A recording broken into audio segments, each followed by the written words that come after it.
Officer, এক minute.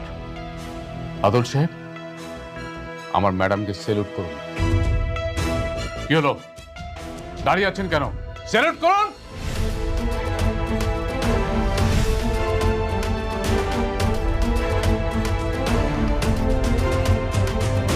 যান শ্বশুর বাড়িতে গিয়া এবার ভালো মন্দ খাবার খান।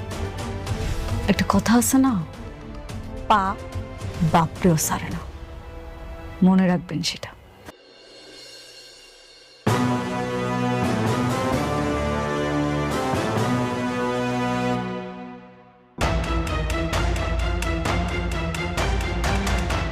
আপনারাই বলেন এর সাথে কি করা